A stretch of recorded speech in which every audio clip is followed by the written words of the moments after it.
Okay, I've just finished our first grandchild's, they call it busy board or activity board or whatever. So I'll run you through the paces quickly. I'm doing this outside, so it's a lot of noises and barks and cats I hear.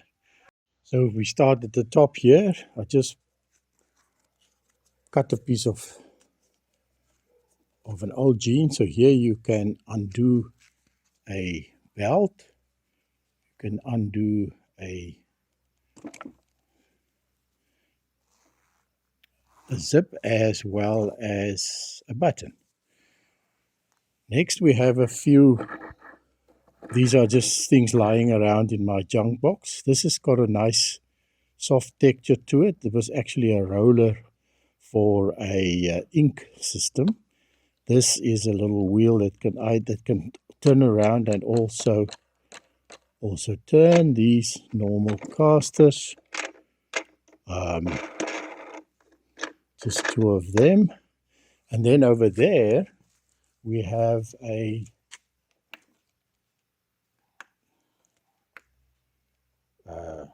we have the, what do you call these again? So they are quite tricky. You must line them up nicely. So that's them. And then over here we have a lot of things that can happen.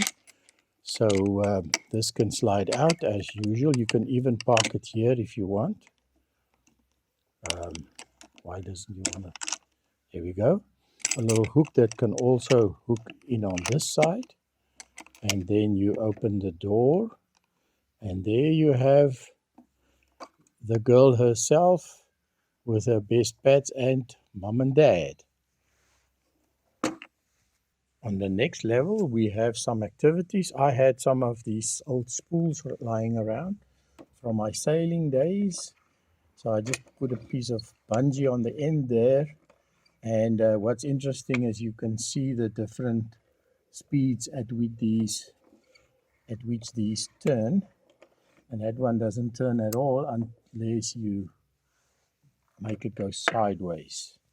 Yeah, we have a couple of wheels, just some old cutouts from hole saws. This is a number of screws, wing nuts, things that can turn and make some noises. And just a little wheel, or you can just spin it around if you want. This is from a medical drip. It's just a nice feeling to make it go up and down.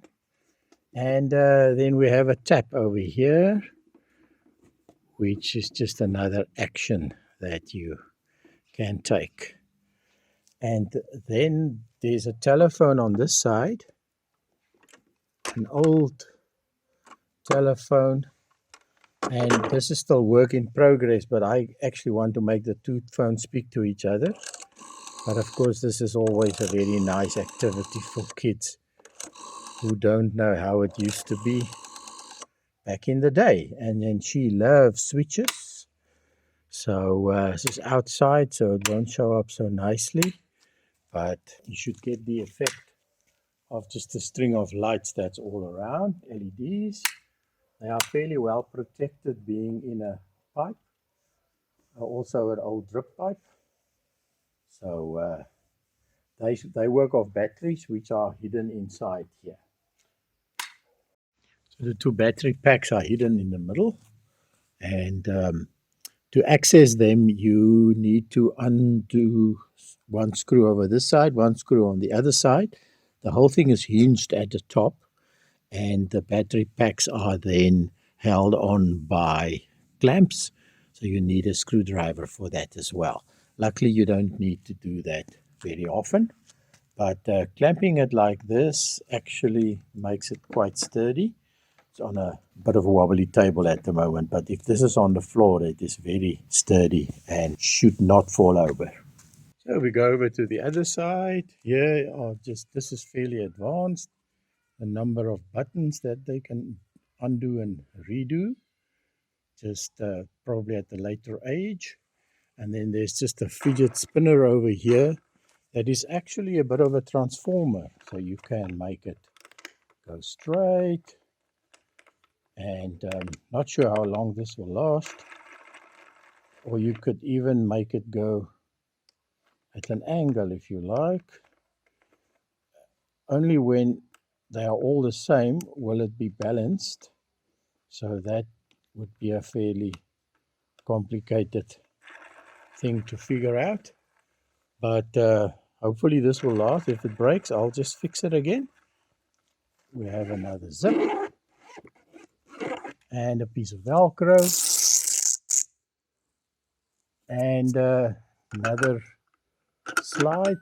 This here, you can either play with it, but it also acts as a lock.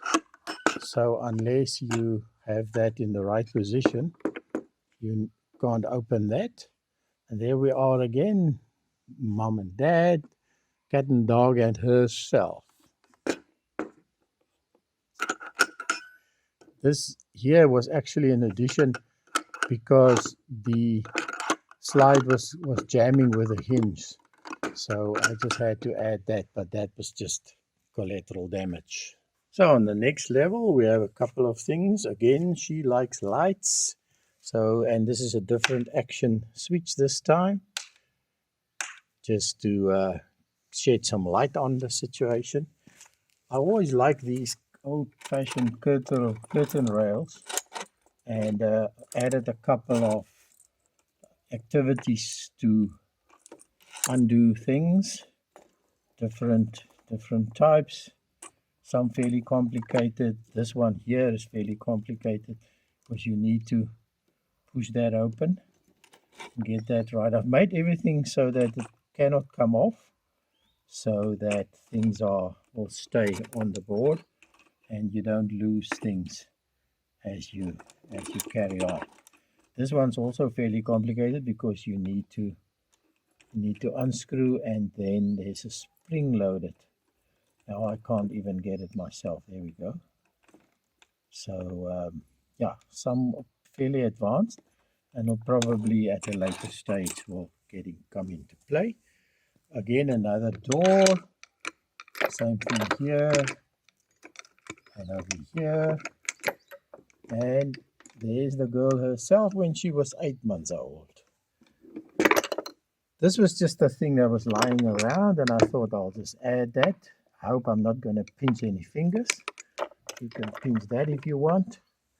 And just to get some practice in screwing and unscrewing things. Again, the lid is meant so that it cannot get away.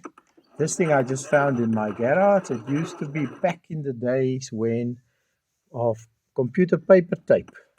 And I removed this one pin so they don't get their fingers caught. But this is fairly okay for not causing any injuries. And again, another phone. And this time push button operated. And kids love to push buttons. And as I say, hopefully one day I'll get these phones to connect. And you can speak to each other, and that's why I've put them on both sides. And they also these little racks act as a thing to prevent this from falling over. And I've put non-slip feet on there. Well, I hope you enjoyed my activity board.